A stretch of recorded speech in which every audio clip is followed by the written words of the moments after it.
Peace. What's up, y'all? I'm playing with the angles today. I did not have the energy to try to get this angle perfect this morning. I just got off work. I just worked a 17-hour shift, so I worked from 3 p.m. till 8 a.m. this morning. And for those of y'all that don't know, I'm Libby. Welcome to my channel. I work as a caregiver, and yeah, my client is 85, and in the world of caregiving, she's a spring chicken. My sister's also a caregiver, and when I first started and told her that my new client is 85, she's like, "Oh, she's a spring chicken." But yeah, she's probably approaching her last chapters in life, and I am assisting her through that. And if you've ever heard me talk about caregiving before, you probably know that I feel and consider it a tremendous honor to be in the position to do so. Anyways, she was not feeling good when I got there yesterday. She had been in the bed most of the day. She was nauseous, and her daughter was pretty shaken up, and yeah, it was a tough day and a tough night for her. She spent most of the day in bed, and woke up about 3 in the morning and didn't remember where she was or who I was or what was going on. And it took a lot of reassurance, about 45 minutes of reassurance, that she's safe, and reminding her of who I am and why I'm there and who she is and that she's at home and that she's safe, before she felt a little bit more relaxed enough to try to get some more rest. But that's how my day basically started. I didn't get a whole lot of rest. I never really do working overnights. And that's almost expected. You actually don't really want to rest very deeply working an overnight, because you have to be alert for your client. So,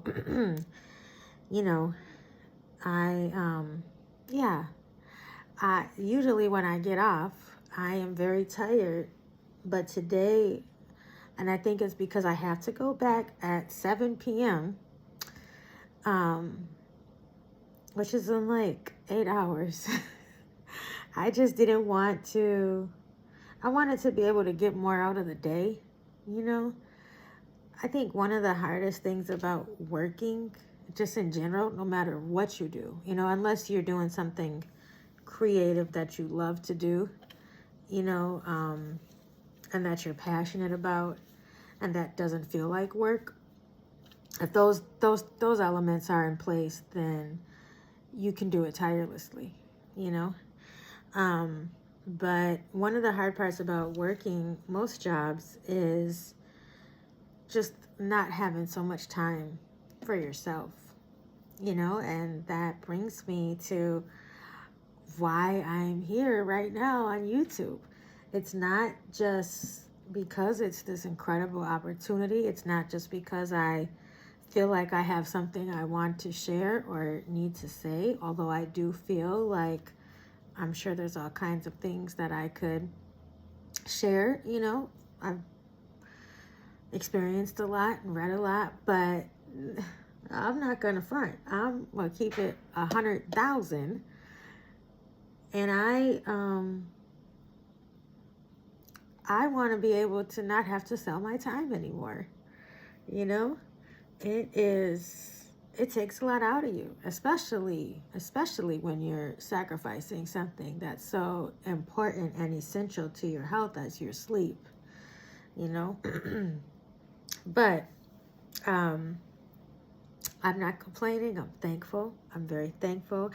I think it's very important for us to always focus on gratitude. Gratitude begets more gratitude, and your thoughts create your feelings. So you want to always be striving for the best possible thought at all times. That's so important.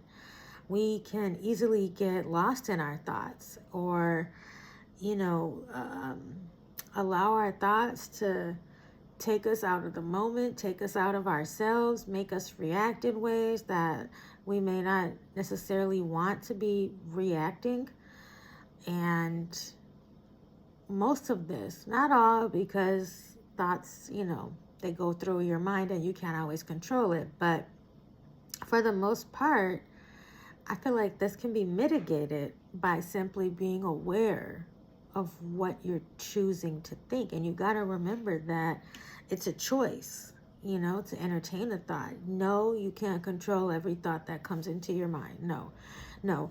But you can be more present and aware in yourself and learn how to discern which ones feel good and which ones don't. And that might take some practice, you know. One of the first keys to doing that is knowing that you are not just your thoughts. You're not just your thoughts. Your mind, your brain, these are a part of your human nature, your human structure. But you are more than just that, you know? And so it can be really helpful to be able just to recognize that you're not your thoughts. You are the observer of your thoughts. And you can choose which thoughts to observe, to entertain, to give energy to, and which ones to just let them pass by, like traffic on the highway, you know? and I think that's really important to do, because that will help you to create the life that you desire, right? We create our own reality, whether we're conscious of it or not. You can choose to give that power away to someone else, or to an entity, or God, or whatever you believe. That's your choice, right? But I think the sooner that you recognize that you're not that you are the creator of your reality, you are the sole controller, you're the architect, the sooner that you can benefit from that power that comes from that knowing. So, yeah, I started off talking about work because I just got off, and, you know, yeah. But this is why, you know what? I'm learning as I'm going, y'all. So please be patient with me. Don't judge me. I'm realizing I need to like write out some bullet points so that I can stay on topic, and not go off into too many tangents. But I think that they're important and valuable. So yeah. Anyways, that's how my night went. And yeah, I almost got sucked into an argument. You know, one thing that I don't do, two places I ain't going, is back and forth. I'm not going the fuck back and forth with you, okay? Have your perspective. I'll respect it. You're entitled to that. But don't tell me what my perspective is supposed to be, okay? Because that's not going to work. You know, and I'm very kind and respectful, but I'm also, you know, if I feel threatened or disrespected, or, you know, misjudged, mischaracterized, I'm probably have a human reaction. as as much as I know and understand who I am and the power of my thoughts and the power of my awareness and really the power in non-reaction. And I promise y'all, I really strive.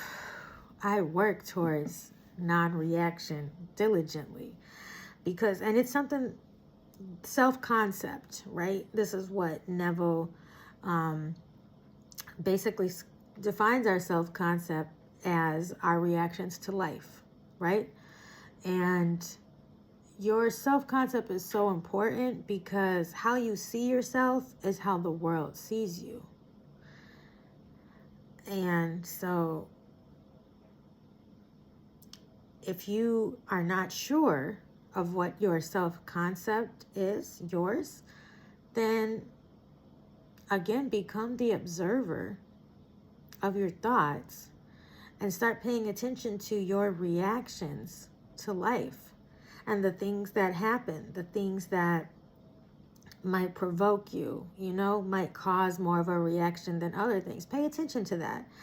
And you will eventually see that sometimes you might allow something or someone more power in your reality than they deserve. And truthfully, nobody deserves any power in your reality. It's your reality. And it doesn't mean to not take other people into consideration or not be kind. No, nothing like that. But you have to set the tone for how you want things to go. You can't just be at the whim of others because you'll be tossed all around emotionally and otherwise. And that won't feel good, So, yeah, be aware of your thoughts.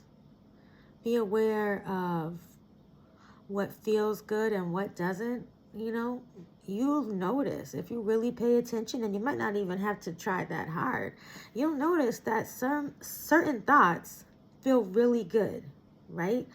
And certain thoughts feel really bad. One of the first ways that I really started to understand this, this was maybe not even that long ago. And I've been, studying Neville,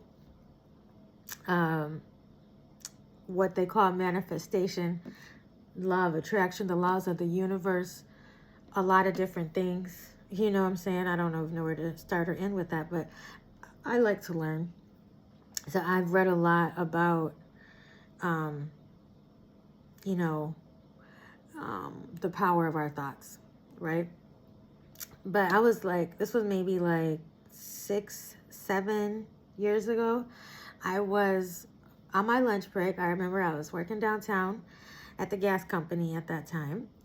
And I was walking and I was thinking, and I had a thought, and the thought was like an exciting thought, right? Because in that moment, I didn't make that judgment on it, but I had a thought and it felt fun, exciting.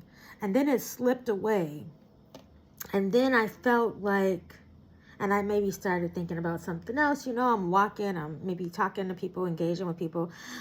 But then I remembered, it was like I had a memory of just having a thought that felt really good, really fun and exciting, but it slipped away. And it was in that moment where I just, ordinary day on my lunch break, but I realized that, wow, thoughts do actually create feelings, and thoughts, there are some thoughts that feel good and some that don't. And that helped it to solidify in my mind how important it is to reach for those good feeling thoughts, to entertain those good feeling thoughts, because those lead to more. You're paying attention. Your thoughts what you're giving your energy to is what you're creating, what you're growing, what's going to become more and more. And so, yeah, it's, you're not only is it going to be beneficial in this material world, but you're going to feel better. The better the thoughts are that you think, the higher the quality of your thoughts. And, don't limit yourself to the present moment. If something is happening in the present that's not feeling good, feel free to go into your memory bank, to go into, one of your favorite memories from the past of a thought that felt good, and think about that until you start to feel better. Or maybe there's something that you're looking forward to, or that you hope happens, and it feels good to think about it. Like, I don't know, a vacation. That's me. A vacation, a romantic date, a concert, a comedy show, just a family gathering, anything. Don't limit yourself to right now, because, and don't get me wrong, be present. It's very important to be present in the moment and absorb it, but don't allow what's happening in the present moment, if it doesn't feel good, to create the next thought not feeling good. You know what I mean? Because how you're feeling now is like a preview of how you're going to feel in the next moment. And if you're not feeling good, you do have the power to change it by thinking a better thought. So I think that's what we'll title this video. I started off talking about work and somehow got here, but I think it came full circle, hopefully. Hopefully for y'all it did. No. But yeah, think the best thoughts that you can think. Be aware of your reactions, and don't give your power away. All right? Remember who you are. All right, well, I hope that this resonated with somebody, and I hope that you have a wonderful day and that you're able to apply some of this to live your best life. All right, I'll see y'all soon.